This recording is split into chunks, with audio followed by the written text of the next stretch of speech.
আসসালামু আলাইকুম, সবাই কেমন আছেন? আশা করছি সবাই ভালো আছে। যে অগ্নিকাণ্ডগুলো ঘটে, অতীতেও যেরকম ঘটছে এখনো ঘটতেছে, ভবিষ্যতেও ঘটতেই থাকবে। কারণ কি? এতে কিন্তু অনেক জানমালের ক্ষতি হয়। আগে দেখতাম গ্রামের বাড়িতে আগুনটা বেশি লাগতো, কারণ গ্রামের মধ্যে মানুষ খড়কুটা পুড়িয়ে রান্না বান্না করতো বা অসচেতনতার কারণে আগুনটা লাগতো। কিন্তু এখন ইদানিং শহরগুলোতে কেমন জানি এই অগ্নিকাণ্ডটা বেশি।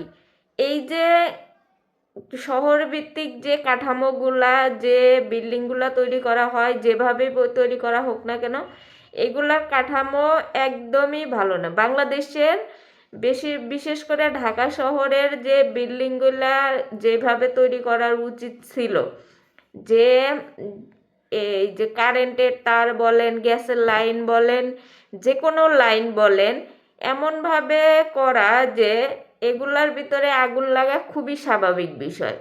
এখন আগুন লাগেটা কিভাবে? বেশিরভাগ ক্ষেত্রেই এই যে গ্যাসের লাইন, সিলিন্ডার, এগুলার জন্য আগুনটা লাগে। এই যে বিল্ডিংগুলাতে সেফটি বলতে কিছুই নাই, যে অগ্নি নিরাপদ ব্যবস্থা, যে কি কারণে ও আগুন লাগে আর এর থেকে প্রতিকার কি, বা এই যে গ্যাস, এই অগ্নি নির্বাপক যে যন্ত্রপাতি, এগুলা যে একটা বিল্ডিংয়ে থাকতে হবে।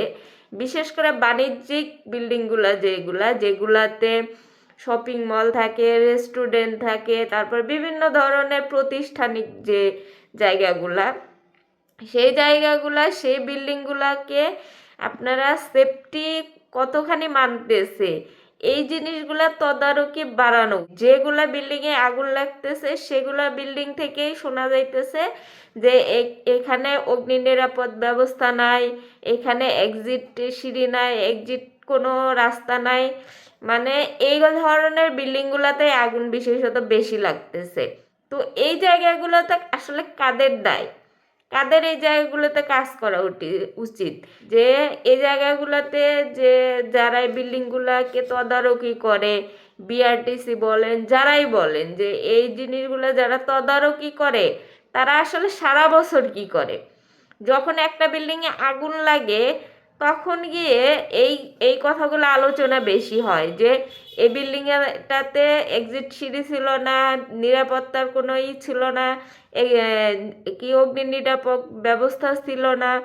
কিন্তু এগুলা না থাকার পরেও কেন সেগুলো প্রতিষ্ঠানে, সেগুলো বিল্ডিংয়ে প্রাতিষ্ঠানিক কাজ হয়, কেন রেস্টুরেন্টের কাজ হয়, কেন ওইগুলা জায়গাতে শপিং মল হয়, এই এই জিনিসগুলা কেন দেখা হয় না? একটা বিল্ডিংয়ে, একটা জায়গাতে, সেখানে হোক সেটা মার্কেট, হোক সেটা রাস্তাঘাটের কোনো দোকান, হোক বাড়িঘর, যেখানেই হোক না কেন, সেফটি জিনিসটা সবার আগে থাকতে হবে।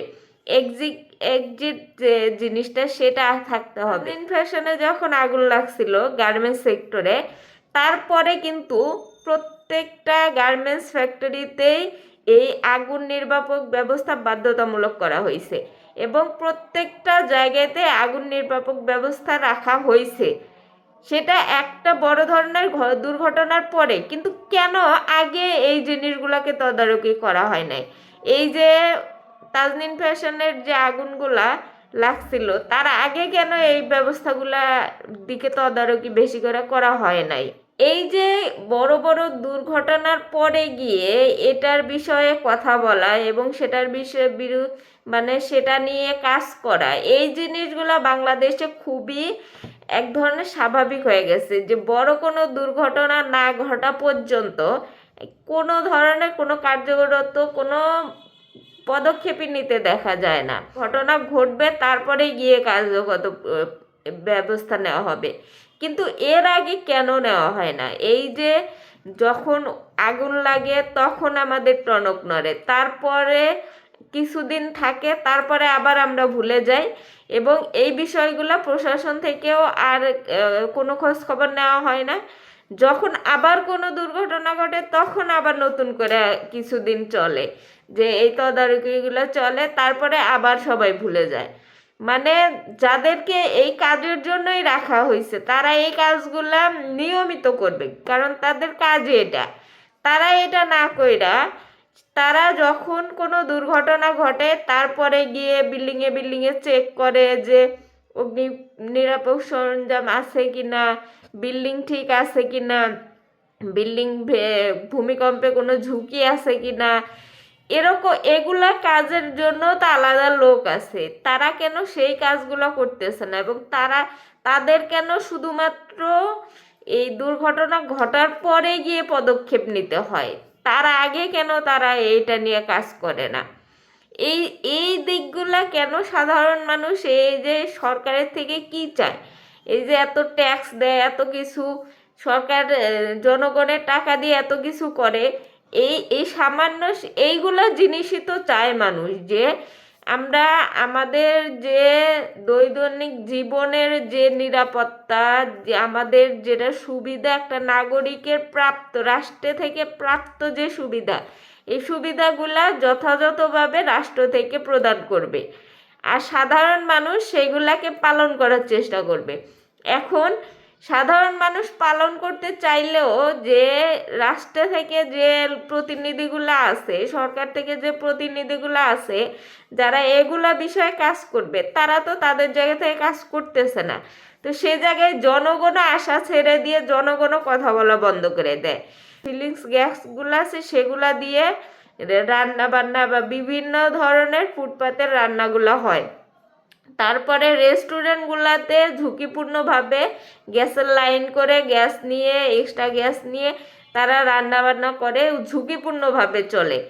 এমন এমন বিল্ডিং আছে যে বিল্ডিংগুলোতে আপনারা দেখবেন যে হালকা ভূমিকম্পেও সেগুলা ভেঙে পড়ার সম্ভাবনা আছে, তারপরেও সেখানে শত শত মানুষ সেখানে কাজ করতেছে, বা সেই বিল্ডিংগুলোতে এখনো খালি করা হয় নাই বা ভাঙ্গা হয় নাই, সেই বিল্ডিংগুলোতে এখনো কাজ চলে, এখনো মানুষ সেইখানে চলাফেরা করে।